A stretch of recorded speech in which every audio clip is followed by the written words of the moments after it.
Hello, good and wonderful people. Welcome back again. It's your girl, AB World Entertainment. Today, I want to quickly talk about this story of woman where is supposed to get married to her fiancé. A week to the wedding, the fiancé decided to delete her. And the story we want you today, my people. On a good morning, on a good afternoon, on a good evening, depends on the time when I say they watch me from. I beg, if you are just following for the first time or you have been watching, please kindly watch, subscribe, and on your notification bell so that anytime I upload, you'll be the first to be notified that I have uploaded a new video. By doing so, God bless you. To my new subscriber, you all are welcome to this wonderful platform. And to my return is God bless you all in Jesus' name. Amen. My people, a lot of things they happen for inside that Ogbonge Nigeria. This story where I want to tell you now, so now true life story about how fiancé say delete in order of a fiancé wey im supposed to marry for inside 2019 na this thing happen. So now they come finalize the judgment, come finally the man come finally confess. This man wey dem dey call Christopher, 54 years old man, delete im fiancé wey im supposed to marry for inside of 2019 wey be 45 years old because of say she borrow the man 14 million naira. So the man come decided to collaborate with one native doctor wey go help am give am this something wey e dey front, so wey dem take dey delete person. So na wetin happen be that one. So my people, why I dey read this news be say they say trust nobody. Your closest person may be your worst enemy. Your they say like everybody is a suspect in the line of duty. Everybody na suspect, you understand. So this woman wey una see for here, so na Cynthia na be her name, while her fiancé na be Christopher. So they were supposed to wed on the 19th for that's inside December 23, sorry, for 2019. Now their wedding day, but unfortunate they not come fit do the wedding again because the husband to be delete her because of say she borrowed the man money. My people, imagine a 54 years old man where he don't even look hag already. He even see woman where he find like this get work marry the man. That one not do the man because say the man just see say this woman get money because he borrow am money. He no gree that is as he borrow am the money, the man no wan return the 14 million again. The next thing the man decided to just delete her, collaborate with one powerful native doctor. Not be even sham that they even take by the woman. So now something na they use, you understand. So he go buy what say they call am, gone for this native doctor hand, take delete in wife. So now native doctor even dey there, he promise native doctor say he go give am 5 million for inside that 14 million wey the woman give am. So since then na the native doctor na only 50,000 na the man receive as deposit for wetin he give the man, make the man take delete in wife. How e take happen, my people? This woman wey una dey see, so this Josephine Cynthia, so na Nigeria civil servant, you understand. So she dey serve under NSCDC. So as time of her marriage don already reach, na she come comot because they no dey the same state. She come comot for her own state, go her fiancé state, make dem go prepare for the wedding. So make look how the husband to be don prepare for the marriage. Unfortunate na the end of her life na be that one, my people. So na the lady be this, and I don't know whether the woman don't fair born before because she's 45 years and the man are 54 years old. So this man na come, the lady come out now go Benue State for where this man they stay for Benue State. Tell his family say in they come, he want reach his fiancé place, so because they don't already do the wine carry, meaning they don't do the introduction and be wine carry for Igbo land, okay.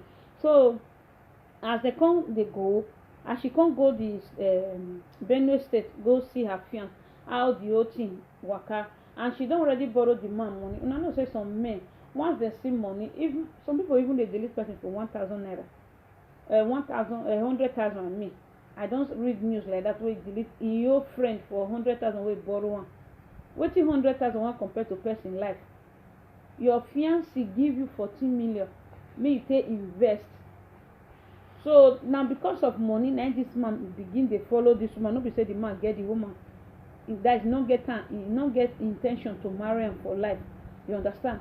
So I dey read this news to women make dem open eye. Love no dey cover everything. Imagine the man wey you talk say na you na wan marry few days from here, na he fit do this kind thing. So make am go to extra mile to do anything. You understand? As far as say na that name marry na you dey find, you dey find that ring. I wan belong. They will do everything by thing just to make you say you agree, you fall for their plan. Imagine as that man look at his face. I don't know, women dey suffer sha. Women dey suffer because imagine the type of person wey the woman wan still even marry. If they even talk about the face wey be like manobita sef, you no go even, if we even tell you hello sef, you go even fear for your life. You go tell am say na you dey talk to. But the woman no look that one. Age don waka. My people, make una no dey look age. Time dey, e ripe. Time full everywhere brekete. You understand? Time dey. Who talk say time no dey? Time dey brekete. What God cannot do does not exist. The day wey God create us, He create us with our own husband. So make, if you know say your time don go, you don pass 40, abeg no rush. May no go catch the bad one.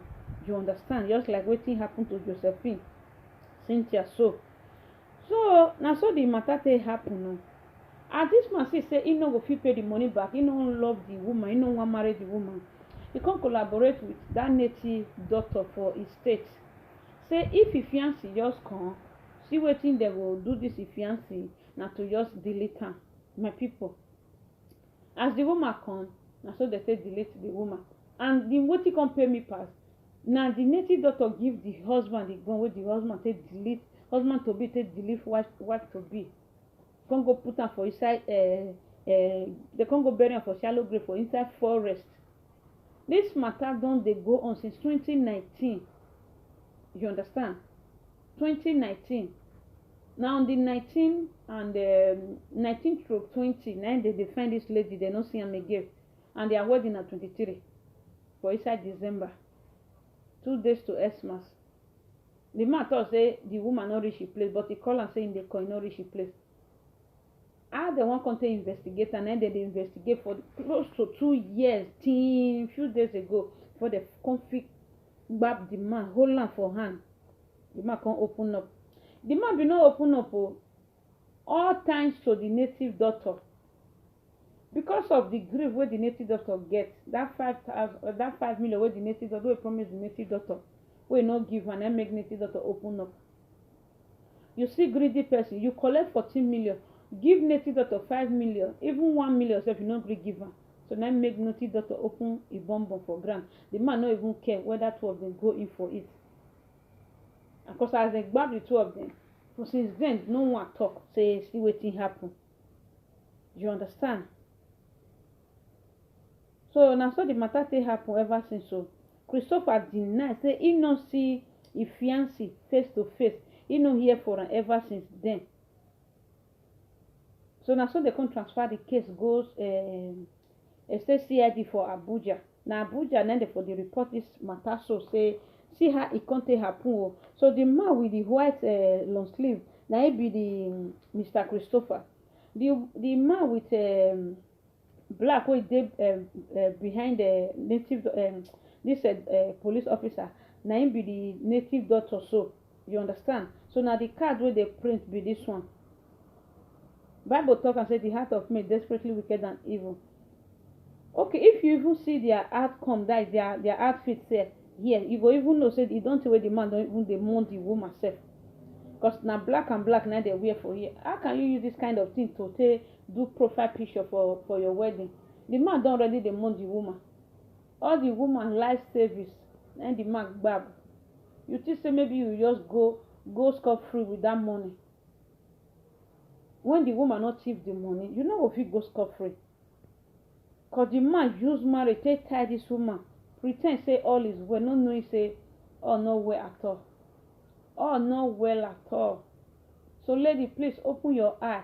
Not be all people that say I will marry you now be the real one. Majority of them, they are fake. They not be real. Because what did Christopher do to Cynthia? Not be say their name be no Ramok. CC.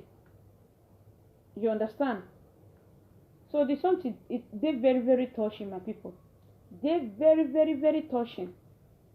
How can you propose marriage, print poster, buy food, buy everything, carry a shebi, take venue, everything? At the end, you get the mind to take delete another person pikin. You still say her God go dey sleep. If her God dey sleep, if she even dey sleep, her God not dey sleep, the money wey she give you will haunt you. You understand? The money wey give this man will haunt am. Collected 14 million from your fiancé. You want to invest. Many men they do am. Not be for only Obodo Igbo, for Nigeria. People still say maybe na only Europe therefore they do Shentro. No, it started from Nigeria. Imagine how person take give with trust, give a fiancé 14 emu, make they invest. Say if he invest, now 12 then I get the money. Time to now they be husband and wife in a few months from now. But unfortunately, the man gets another hidden agenda. He gets another mind where the woman don't know. He deletes this woman just like that. He deletes this woman just like that. So my people, I beg, ladies, wising up. I not us women are not borrow na fiance or na husband money, but me not too big. You understand? Although they know they know man finish, your man can pretend for 100 years. They talk say na woman they pretend for 100 years. Na lie. Na man I can pretend pass. They will pretend to get you down. What they want do they their mind.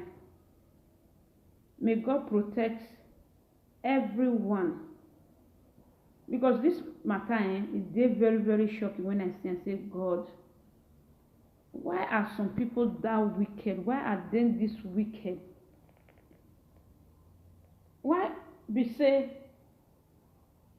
person will trust you to the extent you carry do introduction for you to get that man to take do introduction for this lady and you get the intention because of that money so you will delete her. You are evil, you are wicked. It's not good at all. Me, I believe say this man don't forget children. If they go do to you what you do this woman, imagine a 54 years old man. You will don't still old. You still see young woman where you still use 10 years as senior. The woman is just 45 years. At the end, you deleted her like that. Move away with her money. Thank God to Nigeria police where God go bless. Where you don't resume office. Nigeria police be the work, but now that bribing and corruption na behind na be their own. You have to say they feel remove that bribe. They read that nowadays they swarm into action. You understand? They try nowadays. If they feel remove that bribing and corruption, oh my God, Nigeria will be a better place for everybody to stay. So you understand? So my people, I know what to take for this video. I will call her a day. May the soul of Josephine Cynthia rest in perfect peace. Please, lady, use this one to wisen up, open your eye. It's not all that glitter that are good. Not be all men wait till I want marry you are real. Some na fake. So I will see you now for another video. We know what to say. I remain my humble sister, AB World Entertainment. Continue to rest in peace, Cynthia, Josephine.